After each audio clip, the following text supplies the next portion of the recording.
Welcome back into 13 News here at 10. This week's cold case is especially frustrating because it includes 4 victims. 13's Melissa Bruner has a look. It's been more than 8 years since a woman was found shot not far from the Washburn campus. That discovery would lead to another startling discovery at her home.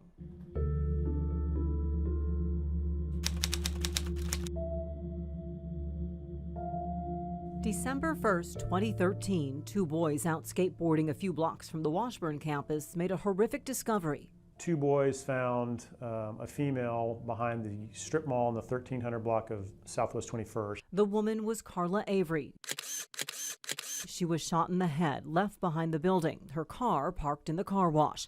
Pat McLaughlin, then with Topeka Police, was the first detective on scene. Officers then went to her home address, which was in the 1600 block of Southwest Central Park, and upon arriving, they found some evidence that was very concerning. So at that time, they called the Topeka Police response team to come out to the scene. Inside the house, they would find 3 more people shot and killed. Carla's ex-husband, Marvin Woods, their friend, Tamesha Lee, and Eric Avery. They're very beautiful people.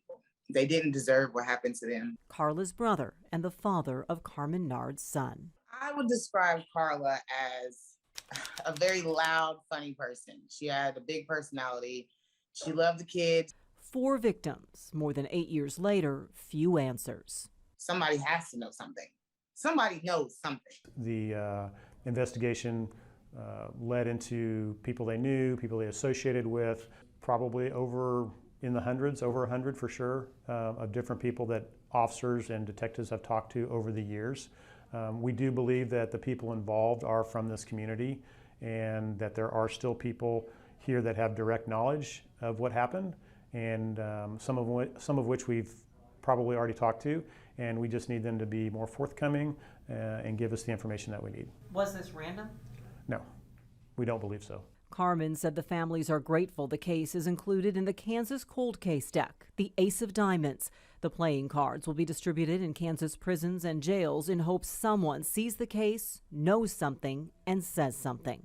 I just pray that wherever they are, that they pay, that their conscience eats them alive.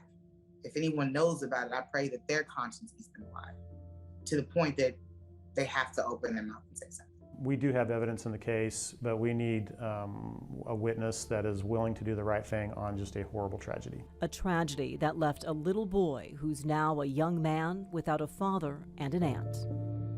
Their spirits were with us, but his milestones that he's reaching in his life, it's just sad that his family's not there to experience it with him. Carmen says she understands fear and mistrust, but she hopes people who hear this understand one thing outweighs them all. It sounds so simple, but it's something so big.